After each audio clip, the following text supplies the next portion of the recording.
En Elvis Presley realmente la odiaba más que a nadie. Elvis Presley nació como Elvis, Aaron Presley, el 8 de enero de 1935 en una modesta casa de 2 habitaciones en Tupelo, Mississippi.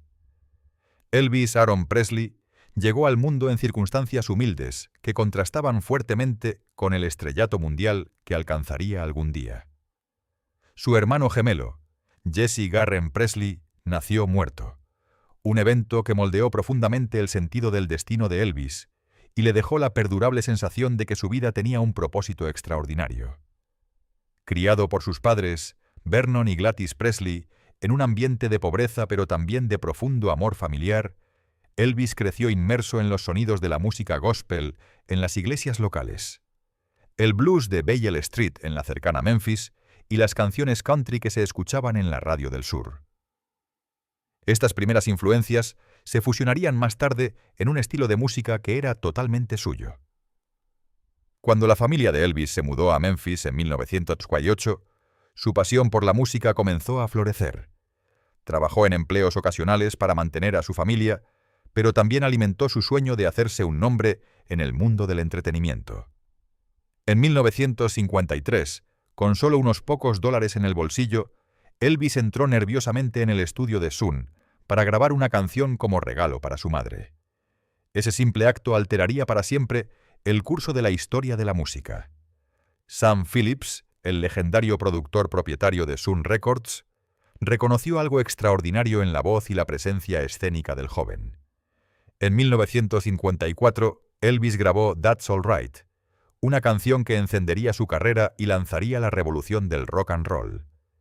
El avance de Elvis no se produjo solo a través de su sonido, sino también a través de su estilo.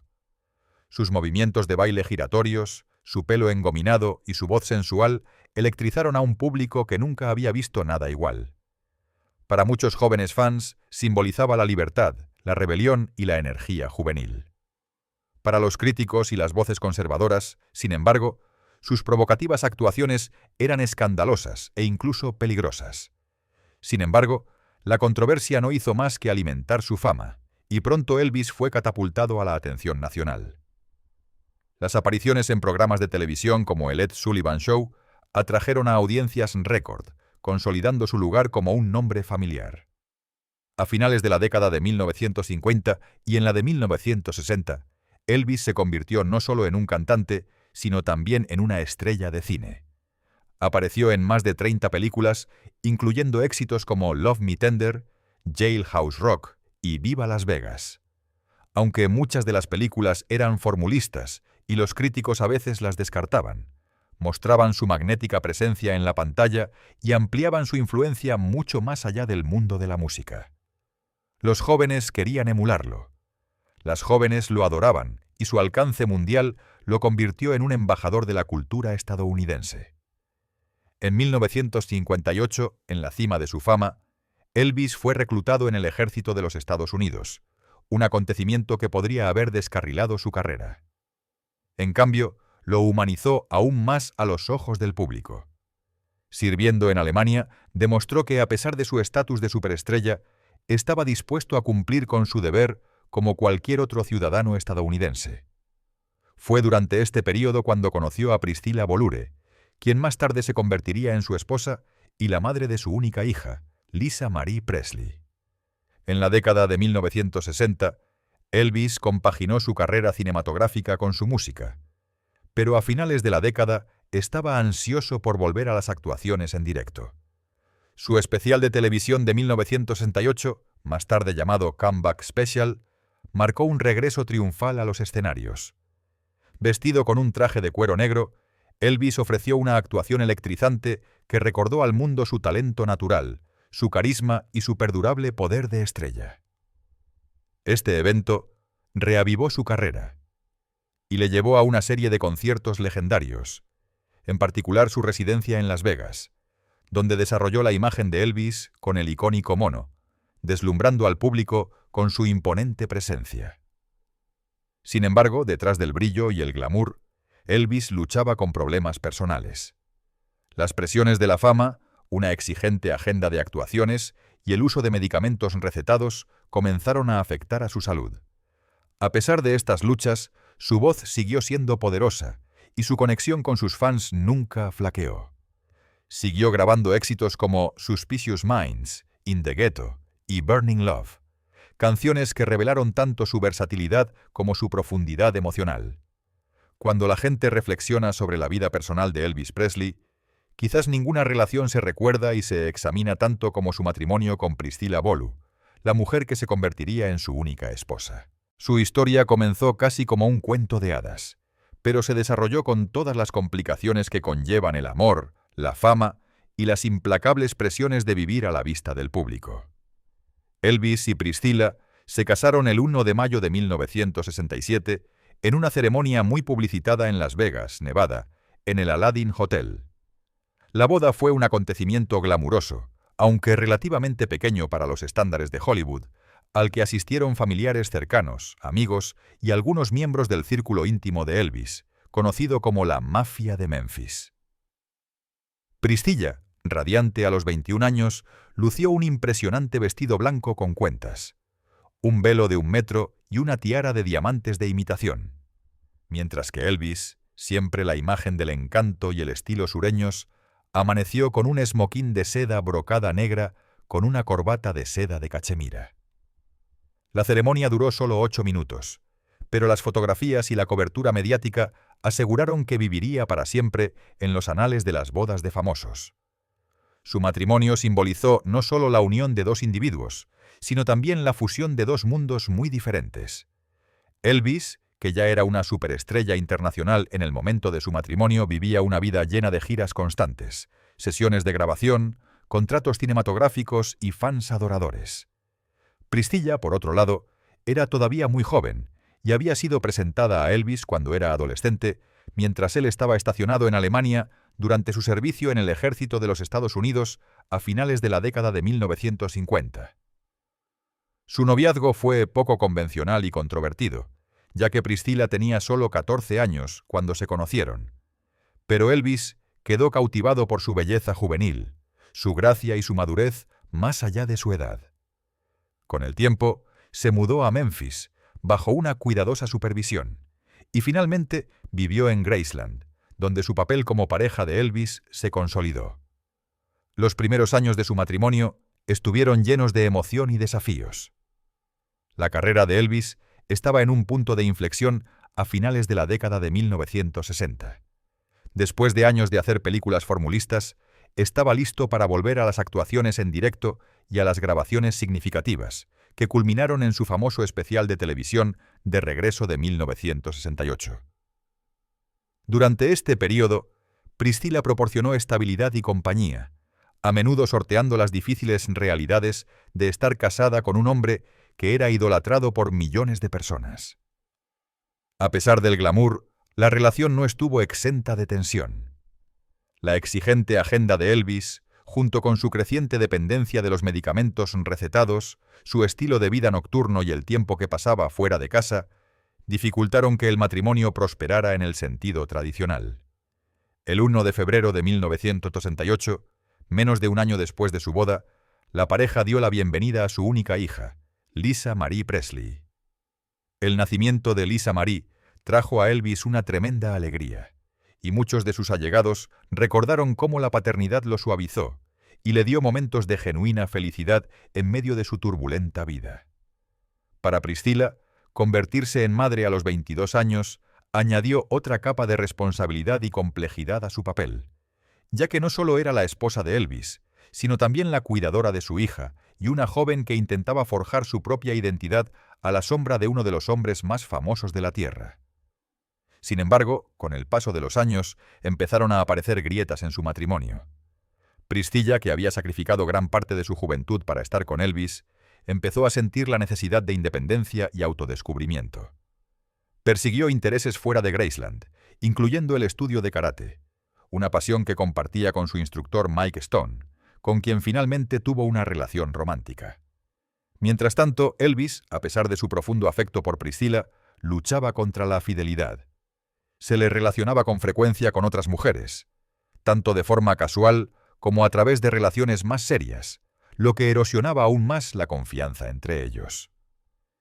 El estilo de vida de un icono mundial, combinado con las inseguridades personales y las tentaciones, hacía casi imposible que Elvis mantuviera un matrimonio monógamo tradicional.